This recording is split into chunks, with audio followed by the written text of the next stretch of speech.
শ্রী শ্রী রামকৃষ্ণ কথামৃত প্রথম খণ্ড তৃতীয় পরিচ্ছেদ।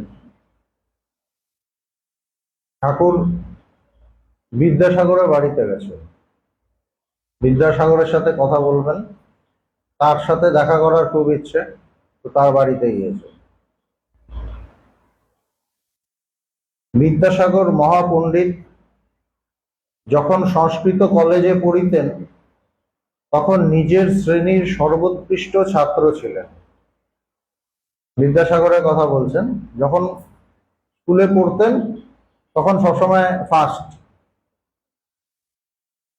প্রতি পরীক্ষায় প্রথম হইতেন ও স্বর্ণ পদকাতি বা ছাত্রবৃত্তি পাইতেন, ফার্স্ট হতেন, নানা রকম স্কলারশিপ সব পেতেন, গোল্ড মেডেল পেতেন, এরকম ছাত্র ছিলেন, সবকিছুতে ফার্স্ট।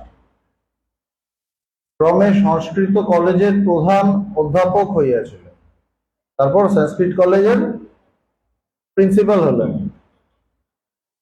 তিনি সংস্কৃত ব্যাকরণ ও সংস্কৃত কাব্যে বিশেষ পারদর্শিতা লাভ করিয়াছিলেন। অধ্যবসায় গুণে নিজের চেষ্টা করিয়া ইংরেজি শিখিয়াছিলেন। তার ইংরেজিটা তাদের কোর্সে হয়তো ছিল না, কিন্তু নিজের চেষ্টা করে শিখেছিলেন। এই চেষ্টা তো সবার থাকে না। ধর্ম বিষয়ে বিদ্যাসাগর কাহাকেও শিক্ষা দিতেন না। ধর্ম বিষয়ে বিদ্যাসাগর কাউকে ধর্ম নিয়ে কোনো কথা বা জ্ঞান দেওয়া, আমাদের থাকে না, একটু পণ্ডিত হলেই আমরা সবাইকে জ্ঞান দিই, কথা বলি, খুব ইয়ে করি, কিন্তু বিদ্যাসাগর কিন্তু ধর্ম নিয়ে কাউকে কোনো, কিন্তু তিনি মহাপণ্ডিত, শাস্ত্র টাস্ত্র সমস্ত কিছুতে, কিন্তু ধর্ম নিয়ে কিছু বলতেন না। তিনি দর্শনাদি গ্রন্থ পড়িয়াছিলেন, দর্শনও পড়েছেন, দর্শন শাস্ত্র যেগুলো আমাদের ভারতীয় স্বরদর্শন সেগুলো পড়েছেন। মাস্টার একদিন জিজ্ঞাসা করিয়াছিলেন, আপনার হিন্দু দর্শন কিরূপ লাগে? তো মাস্টার তো তার কলেজেই পড়াতেন, তো মাস্টার জিজ্ঞেস করেছেন যে হিন্দু দর্শনগুলো আপনার কেমন লাগে? তিনি বলিয়াছিলেন, আমার তো বোধ হয় ওরা যা বুঝতে গেছে বুঝাতে পারে নাই। বিদ্যাসাগরের যেটা ভাব আর কি, যে যেটা ওরা বলতে গেছে ঠিক বুঝে ওঠাতে পারেনি, মানে ঠিক এক্সপ্রেস করতে পারেনি, এটা তিনি ভাবতেন আর কি। হিন্দুদের ন্যায় শ্রাদ্ধাদি ধর্মকর্ম সমস্ত করিতেন, যেগুলো আমাদের যা কিছু করতে হয় আর কি, আচার আচরণ যা আছে সব হিন্দুদের মতোই করতেন, শ্রাদ্ধ টাদ্ধ যা আছে। গলায় উপবীত ধারণ করিতেন, পইতে পড়তেন। বাংলায় যেসব পত্র লিখিতেন তাহাতে শ্রী শ্রী হরি শরণম, ভগবানের এই বন্দনা আগে করিতেন। চিঠি লেখার সময় উপরে শ্রী হরি শরণম এরকম লিখতেন। এগুলো সব শ্রীম বলছেন নাকি, লিখছেন আর কি, তার সম্পর্কে ইন্ট্রোডাকশন দিচ্ছেন আর কি একটা। মাস্টার আরেকদিন তাহার মুখে শুনিয়াছিলেন তিনি ঈশ্বর সম্বন্ধে কিরূপ ভাবেন। আরেকদিন জিজ্ঞেস করেছেন যে ঈশ্বর নিয়ে আপনার কি ভাবনা। বিদ্যাসাগর বলিয়াছিলেন, তাকে তো জানবার জো নাই, তাকে তো জানা যায় না, কেন আমাদের শাস্ত্রে বলছে অবাং মনস গোচরম, হ্যাঁ, মানে তাকে জানা যায় না, এই ধরনের কিছু একটা পেয়েছিলেন কোথাও। তাকে তো জানবার জো নাই, এখন কর্তব্য কি? বলছে মানুষ তাহলে কি করবে, এটা তার ভাব, তার যেটা মত, মানে তিনি যেটা ভেবেছেন সেটা আর কি। তো মানুষের তাহলে কর্তব্য কি, তাকে তো জানতে পারবো না। আমার মতে কর্তব্য আমাদের নিজের এরূপ হওয়া উচিত যে সকলে যদি সেরূপ হয় পৃথিবী স্বর্গ হয়ে পড়বে। সিম্পল কথা, যে আমরা নিজেরা এমন ভাবে নিজেকে তৈরি করলাম, এইটা একটা আদর্শ হবে। এইটাই যদি মানুষ সবাই হয় তাহলে পৃথিবীটাই স্বর্গ হয়ে যাবে। যে আমরা সবার কথা ভাববো, সবার জন্য চিন্তা করব, সবার জন্য করব, শুধু নিজের কথা ভাববো না, এরকম আর কি। উনি যা করেছেন, উনি ওনার জীবনটাকে যেভাবে চালিয়েছেন সেটাই উনি বলেছেন যে সবাই যদি এটা করে, আমাদের এরকম হওয়া উচিত, সবাই করলে পৃথিবীটা স্বর্গ হয়ে যাবে। প্রত্যেকের চেষ্টা করা উচিত যাতে জগতের মঙ্গল হয়। বিদ্যা ও অবিদ্যার কথা কহিতে কহিতে ঠাকুর ব্রহ্মজ্ঞানের কথা কহিতেছেন। এইটা ইন্ট্রোডাকশন শ্রীমদ দিয়ে দিলেন। এবার ঠাকুর তো ওখানে গেছেন, এবার ঠাকুর ব্রহ্মজ্ঞানের কথা বলছেন, যে চরম জ্ঞান যেটা আসল সত্য। বিদ্যাসাগর মহাপণ্ডিত স্বরদর্শন পাঠ করিয়া দেখিয়াছেন, বুঝি ঈশ্বরের বিষয়ে কিছুই জানা যায় না। কোথাও হয়তো তিনি কোনো দর্শনে হয়তো পড়েছেন যে ঈশ্বরকে ওইভাবে জানা যায় না। শ্রীরামকৃষ্ণ ব্রহ্ম বিদ্যা ও অবিদ্যার পার, তিনি মায়াতীত। সুতরাং যেটা তিনি পড়েছেন সেইটাকেই তিনি ঠাকুর আরো স্পষ্ট করে বোঝাচ্ছেন। জানা যায় না মানে কি বলছে, তিনি বিদ্যা অবিদ্যার পার। বিদ্যাই হোক বা অবিদ্যাই হোক, ওটা কোথায় থাকে? আমাদের মনে থাকে বা বুদ্ধিতে থাকে। আমরা বুদ্ধি দিয়েই বিদ্যা অর্জন করি। আর আমাদের যে জগৎ সত্য সম্পর্কে ভ্রান্ত ধারণা, এটা অবিদ্যা। এইটাও কোথায় থাকে? বুদ্ধিতেই থাকে। কিন্তু ব্রহ্ম কি? ব্রহ্ম বুদ্ধিরও পারে। এই জন্য বলছেন যে তিনি বিদ্যা ও অবিদ্যার পার, মানে তুমি বিদ্যা সাগর হতে পারো, তোমারও পারে না, সত্য তোমারও পারে। তিনি মায়াতীত, মানে অজ্ঞানেরও অতীত। এই জগতে বিদ্যা মায়া অবিদ্যা মায়া দুই আছে। বলছে জগতে দুটোই আছে, বিদ্যা মায়াও আছে, অবিদ্যা মায়াও আছে। জ্ঞান ভক্তি আছে, আবার কামিনী কাঞ্চনও আছে। জ্ঞান ভক্তি যেরকম আছে ওটা বিদ্যা মায়ার মধ্যেই পড়ে। আর কামিনী কাঞ্চন, জগৎ মানুষ যেটা নিয়ে ব্যস্ত, মোহমুগ্ধ হয়ে থাকে, সেটাও আছে। সৎও আছে, অসৎও আছে। যেমন সৎ মানুষ আছে, সেরকম অসৎ মানুষও আছে, সবাই আছে। ভালো আছে আবার মন্দও আছে। কিন্তু বলছে দুটোই আছে, কিন্তু ব্রহ্ম নির্লিপ্ত। একদম চরম কথাগুলো বিদ্যাসাগরকে বলছে, কেননা তিনিও তো সেই অত বড় একজন মানুষ। এই জন্য রাগ ঢাক করে কোনো কথা বলছেন না, চরম কথাই বলছে।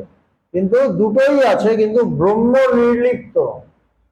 ভালো আছে মন্দ আছে, কিন্তু ব্রহ্ম নির্লিপ্ত। কেননা ব্রহ্ম সবকিছুর পারে। সুতরাং তুমি যে বলছো মানুষের মঙ্গল হবে, সেটা একটা মাঝখানের কথা, সেটা চরম কথা নয়। চরম কথা হলো ব্রহ্ম নির্লিপ্ত।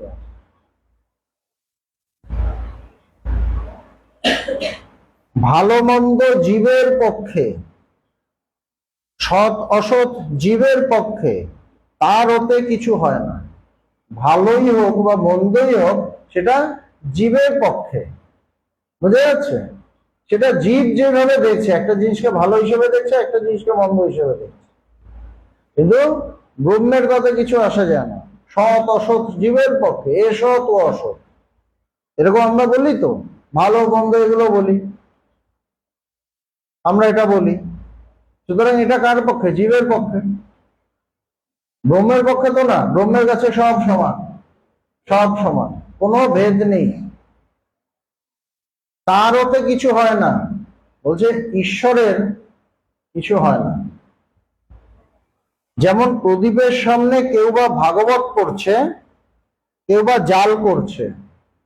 প্রদীপ জ্বালিয়ে কেউ ভাগবত করছে, আমরা কথামৃত পাঠ করছি।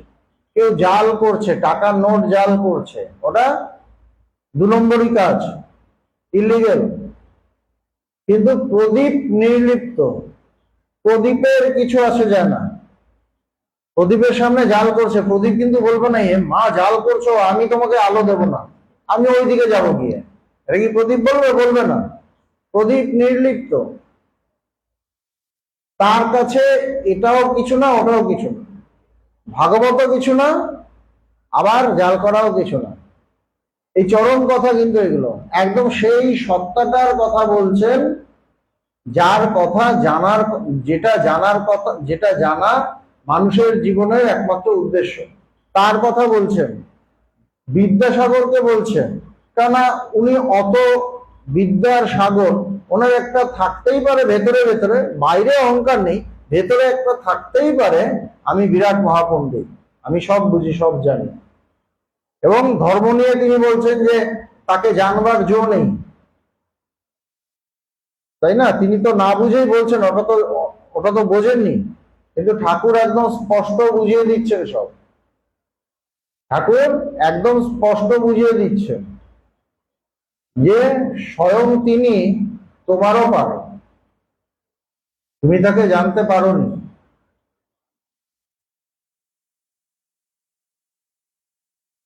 প্রদীপ নির্লিপ্ত, সূর্য শিষ্টের উপর আলো দিচ্ছে, আবার দুষ্টের উপরও দিচ্ছে, তাই না? সূর্যের আলোয় কেউ খুব ভালো কাজ করছে, কেউ উল্টো পাল্টা কাজ করছে। সূর্য সবার উপরে আলো দিচ্ছে, তার কিচ্ছু যায় আসে না। যদি বলো দুঃখ পাপ অশান্তি এ সকল তবে কি, একদম বিদ্যাসাগরকে কিন্তু একদম পয়েন্ট ওয়াইজ বলছে দুঃখ পাপ অশান্তি এগুলো নিয়ে তো উনি কাজ করেছেন সারা জীবন। বলছে এগুলো তবে কি, তার উত্তর এই যে ওসব জীবের পক্ষে। ব্রহ্ম নির্লিপ্ত, বলছে ব্রহ্মের পক্ষে নয়, ব্রহ্ম নির্লিপ্ত।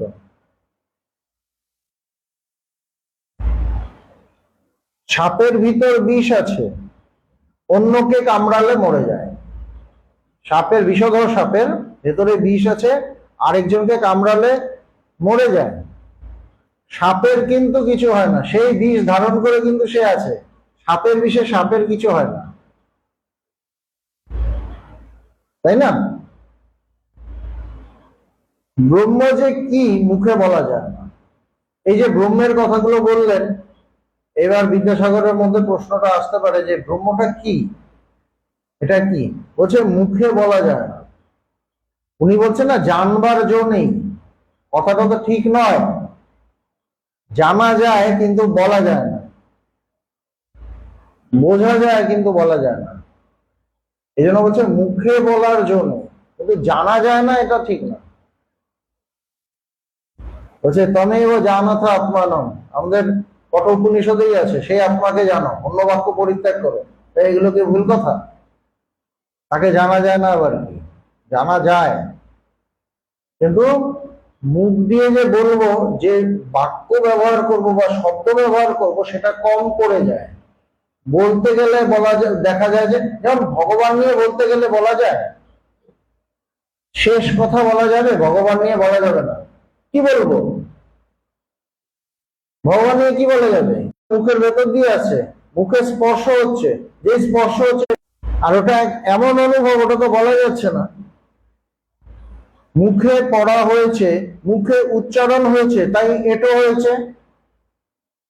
কিন্তু একটি জিনিস কেবল উচ্ছিষ্ট হয় নাই, সে জিনিসটি ব্রহ্ম। বলছে ব্রহ্ম শুধু উচ্ছিষ্ট হয়নি, এটো হয়নি। কেন বলতেই তো পারছে না, ওই হৃদয় পর্যন্ত আছে, অনুভবে আছে, এবার বলতে গিয়ে দেখছে হচ্ছে না, এই জন্য বলা যাচ্ছে না, এটো করা যাচ্ছে না। ব্রহ্মকে এটো করা যায় না। ব্রহ্ম যে কি আজ পর্যন্ত কেহ মুখে বলতে পারে নাই। এটা বলছেন না যে জানা যায় না, এটা বলেননি, বলছে মুখে বলতে পারেনি। বিদ্যাসাগর বন্ধুদের প্রতি, ওখানে বন্ধুরাও বসেছিল বিদ্যাসাগরের, তো বিদ্যাসাগর বন্ধুদের বলছেন বাহ, এটি তো বেশ কথা, আজ একটি নতুন কথা শিখলাম, ব্রহ্ম উচ্ছিষ্ট হন নাই। বিদ্যাসাগর অত পণ্ডিত, কিন্তু অহংকার নেই বললেই চলে।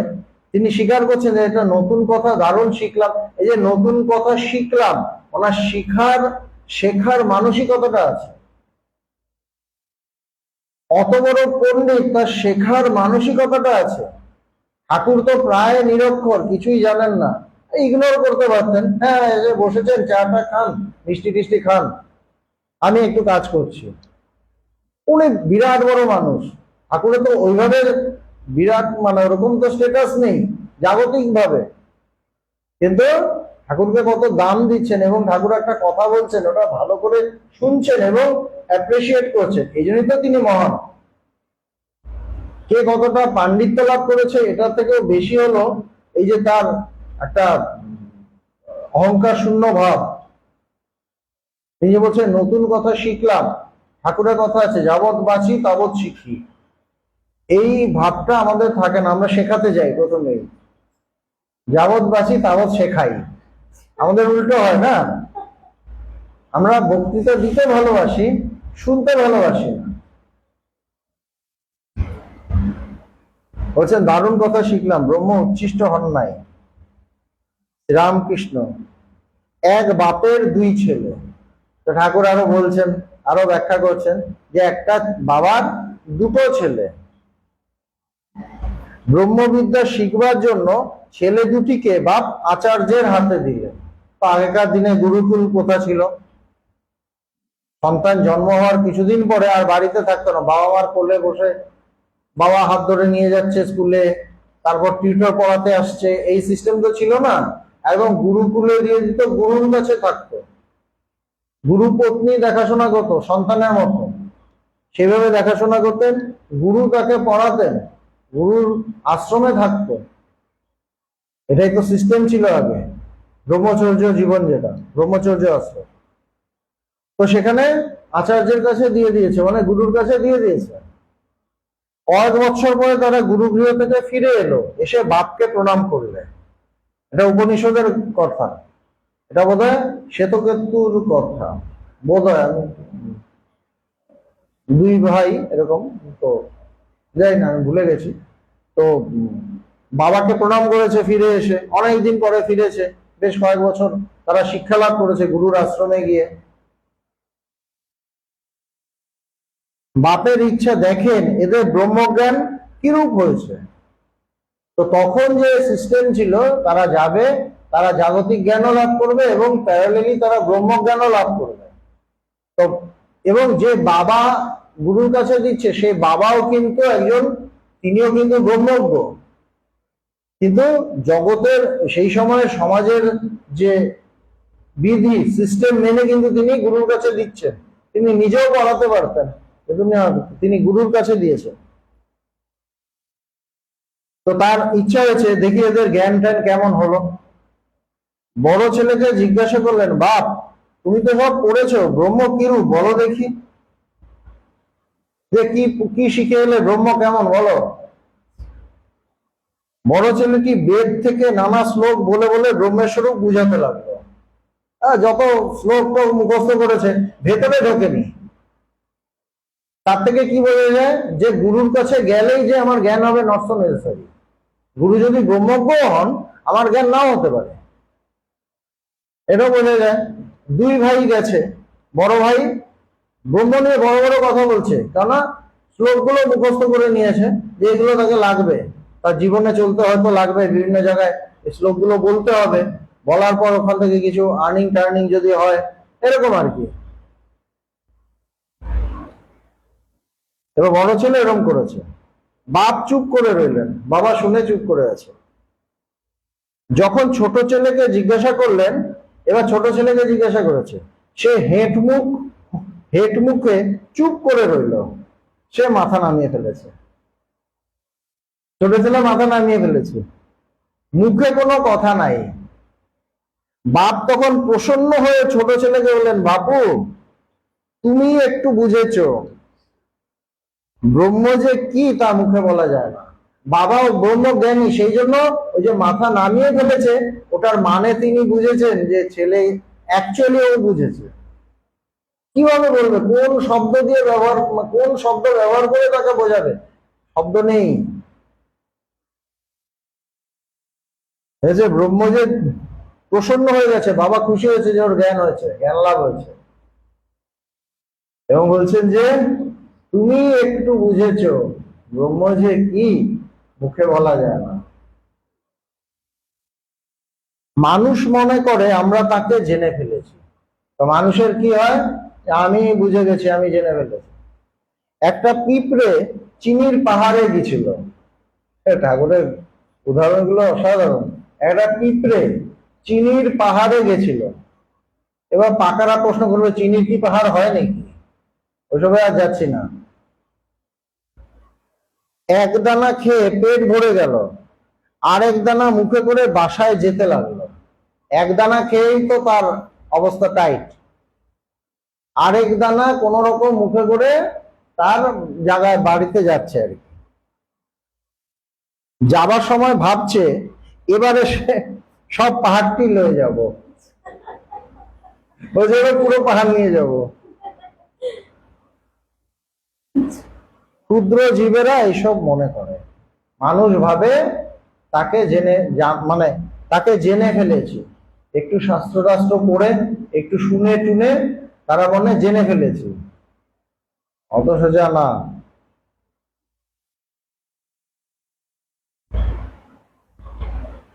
যাবার সময় ভাবছে এবার এসে সব পাহাড়টি নিয়ে যাব।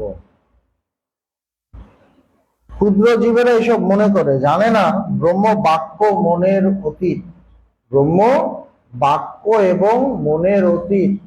সেই জায়গায় যতক্ষণ না গুরু কৃপায় পৌঁছাবো ততক্ষণ জানা যাবে না, কিছু করার নেই।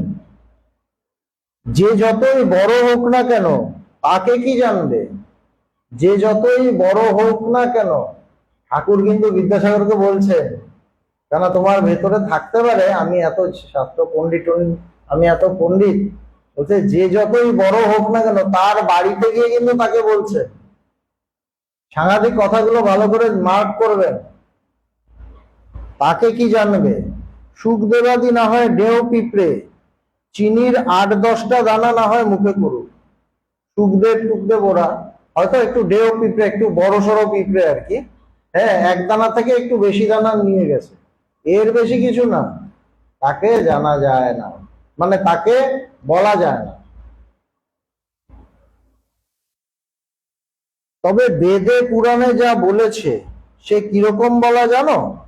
এবার বেদে পুরাণে কিরকম বলছে, একজন সাগর দেখে এলে কেউ যদি জিজ্ঞাসা করে কেমন দেখলে, প্রথম সাগর দেখতে গেছে, তার একজন জিজ্ঞেস, সেও দেখেনি আর যে দেখতে গেছে সেও আগে দেখেনি, তো বলছে কেমন দেখলে? সে লোক মুখ হা করে বলে, ও কি দেখলুম, কি হিল্লোল কল্লোল। ব্রহ্মের কথাও সেই রকম, যে দেখেনি, যে দেখেনি তাকে যদি বলে কি দেখলাম, কি হিল্লোল কল্লোল, এটাতে সে কিছু বুঝবে? আর সেই বা বোঝাতে পারলো? ওই যে কি দেখলাম, ওই যে নিজে ভেতরে বুঝছে, ওইটাই ওইটাই অনুভব, তাকেই বলে। ওটা মুখে বলা যায়। ব্রহ্মের কথাও সেই রকম। বেদে আছে তিনি আনন্দ স্বরূপ, সচ্চিদানন্দ, তিনি আনন্দ স্বরূপ,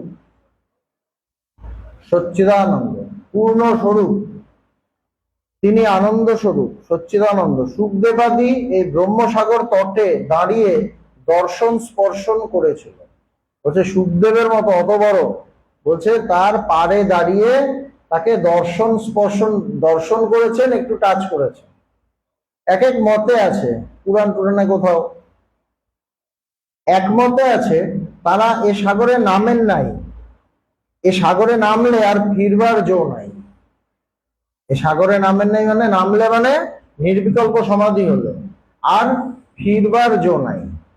সাধারণভাবে কারো যদি নির্বিকল্প সমাধি হয়, বলা হয় যে তার 21 দিনের মধ্যে দেহ ঝরে যাবে, কেননা আর সে রাখতে পারবে না, রাখার আর চেষ্টাও থাকবে না, দরকারও নেই, প্রয়োজনও নেই, এই শরীরের প্রয়োজন পুড়িয়ে গেছে। এটা যার নির্বিকল্প সমাধি হবে। এ সাগরে নামলে আর ফিরবার জো নাই। সমাধিস্থ হলে ব্রহ্মজ্ঞান হয়। ব্রহ্মজ্ঞান লাভ করতে গেলে তাকে সমাধিস্থ হতে হবে। সমাধি অবস্থায় যখন তার ভেতরে জ্ঞানের সেই ফ্ল্যাশটা হবে, তখন তার জ্ঞান হবে, ব্রহ্ম দর্শন হয়। সে অবস্থায় বিচার একেবারে বন্ধ হয়ে যায়। তখন যখন ওই অবস্থায় পৌঁছালো, বিচার একেবারে বন্ধ হয়ে যায়, মানুষ চুপ হয়ে যায়, মানুষ একদম চুপ হয়ে যায়। আমাকে একজন মাঝে মাঝে ফোনে বলে আমি চুপ করে গেছি, রকম আর কি। ব্রহ্ম কি বস্তু মুখে বলবার শক্তি থাকে না, বলছে ব্রহ্ম কি বস্তু মুখে বলবার শক্তি থাকে না। লুনের ছবি, লুন মানে নুন, লুনের ছবি, লবণ পুত্তলিকা, সমুদ্র মাপতে গেছিল। সব ক্লাসিক ক্লাসিক কথা বিদ্যাসাগরকে বলছেন না, তিনিও তো সেরকম, সেই জন্য তার জন্য দুর্দর্শ দুর্দর্শ কথাগুলো বেরোচ্ছে। বলছে একটা নুনের পুতুল সমুদ্র মাপতে গেছিল, সকলের হাস্য, তো শুনেই সবাই হাসছে, বা দারুণ কথা তো। কত গভীর জল তাই খপর দেবে, কত গভীর জল, সেই নুনের পুতুলটা সমুদ্রকে মেপে এসে খবর দেবে যে এতটা গভীর, এত মাইল, এই সেই। খপর দেওয়া আর হলো না, যাই নামা অমনি গলে যাওয়া। এইটাই হলো মানে সমাধি বা ব্রহ্মজ্ঞান সম্পর্কে কথা। যেই নামা অমনি গলে যাওয়া। আমাদের মন বুদ্ধি চিত্ত অহংকার, আমাদের যখন সমাধি হয় সেই জ্ঞানে পৌঁছাই, আমাদের মন বুদ্ধি চিত্ত অহংকার, আমাদের অন্তঃকরণ যেটা আছে ওখানে একদম গলে মিশে একাকার হয়ে যায়। সেই নির্বিকল্প সমাধিতে একদম একাকার হয়ে যায়, জ্ঞান জ্ঞাতা জ্ঞেয় একাকার হয়ে যায়, কোনো ভেদ নেই। তো সুতরাং নুনের পুতুল বলতে কি, নুনটা, এই নুনের পুতুল হলো সমুদ্রের একটা কনডেন্স ফর্ম। ওখানে মানে যে জলটা আছে, জলের মধ্যে জলটা লবণাক্ত, কিন্তু ওটাকে যদি একদম শুকিয়ে টুকিয়ে ইয়ে করলাম, ওখান থেকে একটা দলা মতো বেরোলো, ওটাকে একটু শেপ দিলে একটা নুনের পুতুল হয়ে যায়।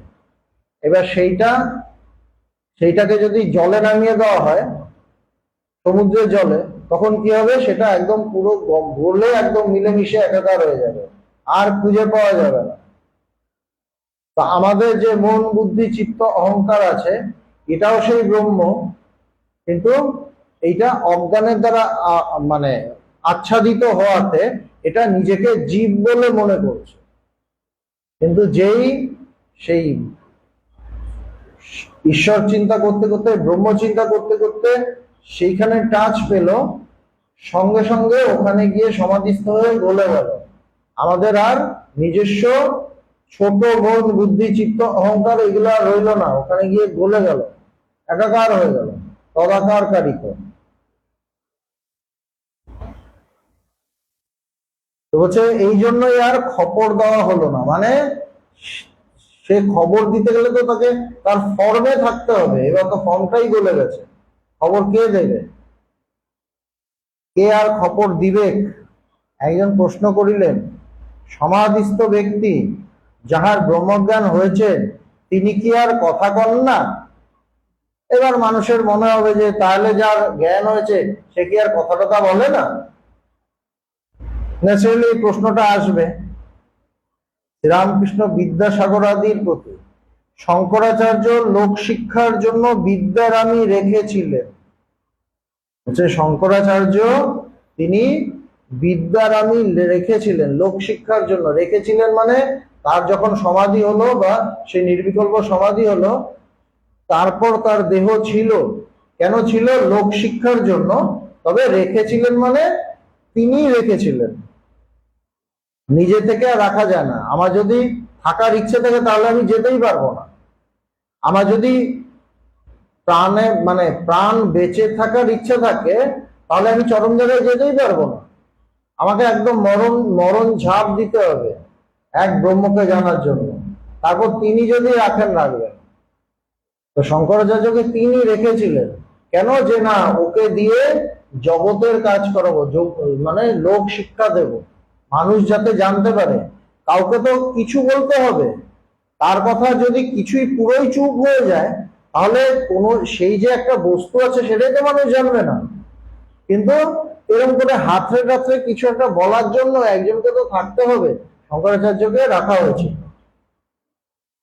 ব্রহ্ম দর্শন হলে মানুষ চুপ হয়ে যায়, যতক্ষণ দর্শন না হয় ততক্ষণই বিচার, যতক্ষণ দর্শন না হয় ততক্ষণ বিচার, ততক্ষণ বিচার করছি এরকম নাকি এরকম, তখন ভেতরে একটা তোলপাড় হবে, এটা এরকম নাকি না, এটা এরকম না, সত্য মিথ্যা এরকম, ন্যায় অন্যায়, এইসব সৎ অসৎ বিচার হতে থাকবে।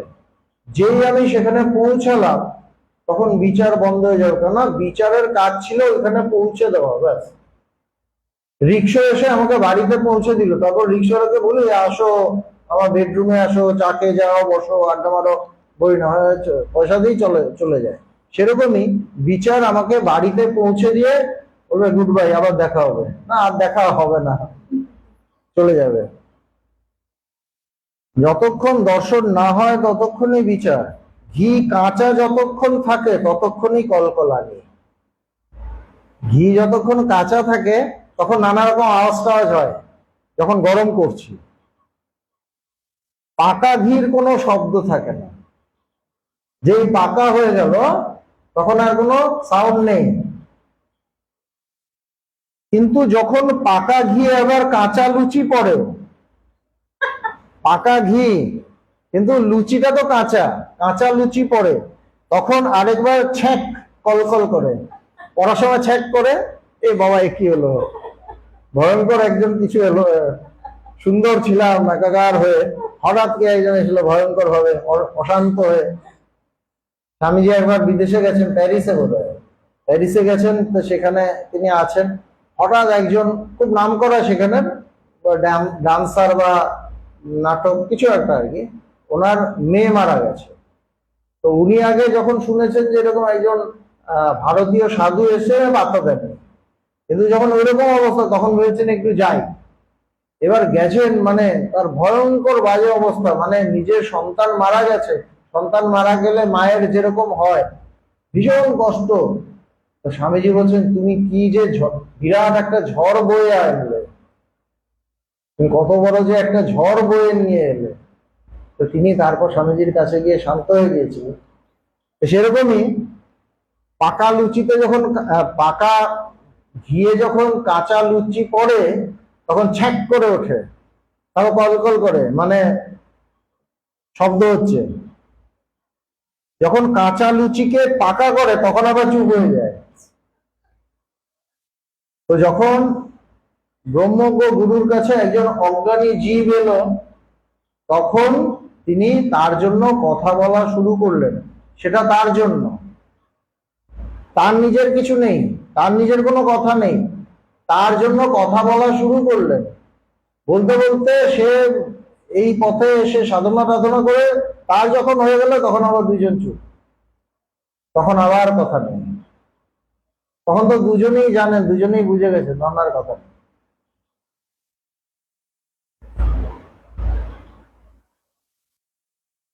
যখন কাঁচা লুচিকে পাকা করে তখন আবার চুপ হয়ে যায়। তেমনি সমাধিস্থ পুরুষ লোক শিক্ষা দিবার জন্য আবার নেমে আসে, আবার কথা কয়। লোক শিক্ষার জন্য নেমে আসেন, লোক শিক্ষার জন্য কথা বলেন। এই যে আমরা ভগবানকে দেখতাম যে সারাদিন কথা বলছেন, যখন ভগবান অনেকটা ফিট ছিলেন, শরীর ভালো ছিল, সারাদিন কথা বলতেন। ওটা কার জন্য? তার জন্য না, তার নিজস্ব কোনো কথা নেই, মানুষের জন্য।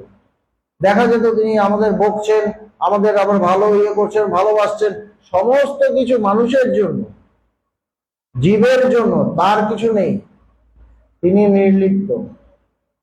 এটা শিষ্য কখন বুঝবে? সে যখন জ্ঞান লাভ করবে তখন বুঝবে যে এই যে সামনের মানুষটা আমাদের অত কিছু শেখাচ্ছে, এই বলছে সেই বলছে, ভুল ধরছে, অনেক কিছু ঠিক করে দিচ্ছে, আমাদের আমাদের ভালোবাসছে, আমাদের এটা খাওয়াচ্ছে ওটা খাওয়াচ্ছে, আমাদের নিয়ে মেতে উঠছে, নাচছে গাইছে, সে অ্যাকচুয়ালি নির্লিপ্ত, পুরো স্থির, পাকা পাকা সেই ইয়ে, কোনো কলকলানি নেই। কলকলানি কে দেখছে? জীব দেখছে, কেন সে কাঁচা আছে, সে জীব দেখছে, সে কাঁচা আছে। সে যেই পেকে গেল সঙ্গে সঙ্গে দেখলো যে না, তার কোনো কলকলানি নেই, একদম স্থির হয়ে আছে, একাকার হয়ে আছে। যতক্ষণ মৌমাছি ফুলে না বসে, যতক্ষণ মৌমাছি ফুলে না বসে ততক্ষণ ভন ভন করে, গুনগুন আওয়াজ শোনা যায়। ফুলে বসে মধু পান করতে আরম্ভ করলে চুপ হয়ে যায়। যেই বসলো সঙ্গে সঙ্গে আওয়াজ শেষ, কারণ ওখান মধুটা খাচ্ছে, তখন আর কোনো আওয়াজ নেই। মধুপান করার পর মাতাল হয়ে আবার কখনো কখনো গুনগুন করে, মাতাল হয়ে কখনো কখনো গুনগুন করে, কিন্তু সেটা মধুর কথাই বলে, মধুটা কি টেস্ট তোমরা খাও, ওটাই তার গুনগুন। মাতাল হয়ে।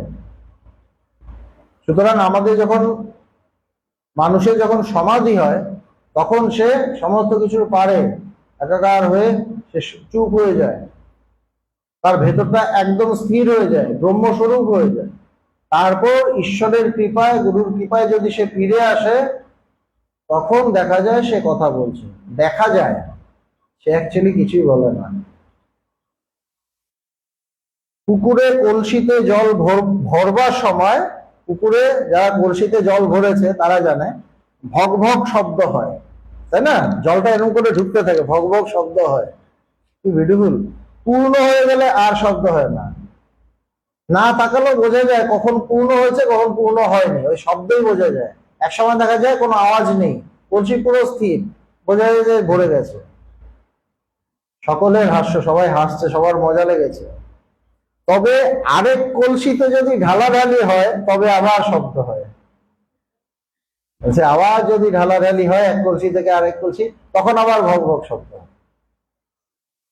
তো জ্ঞানী যখন আরেকজনকে কথা বলেন তখন দেখা যায় মনে হয় চঞ্চল, তাই ভগবান তো ওরকম খুব ডাইনামিক টাইপের কথা বলছেন, ঝাড়ছেন, বকছেন, আমরা খেয়েছি তো, তার জন্য আমরা ধন্য। তো মহারাজজি একদিন জিজ্ঞেস করেন, আমাদের প্রেসিডেন্ট মহারাজ, আপনি যে বলেন তো ভেতরে একটা চঞ্চলতা আসে না? আপনি যে এত বলছেন টলছেন, এত আমাদের ঝাড়ছেন, ইয়ে করছেন। তো ভগবান হাসলেন, মানে সমুদ্র দেখেছো? বলে হ্যাঁ। সমুদ্রের ঢেউ কয় ফিট হয়? বলে 10-20 ফিট হবে, সব থেকে বড় ঢেউ। আর নিচে শান্ত সমুদ্র, মাইলের পর মাইল। আমিও তাই, তার হিল্লোল কল্লোল বাইরেই দেখা যায়, ভেতরে সে জানে সে স্থির। সুতরাং ঠাকুর বিদ্যাসাগরকে বলছেন, আর এই স্থিরত্ব বুঝতে গেলে নিজেকে স্থির হতে হবে। এটা বোঝানো যাবে না, বোঝা যাবে, এটা বোঝানোর সাবজেক্ট নয়, বোঝার সাবজেক্ট।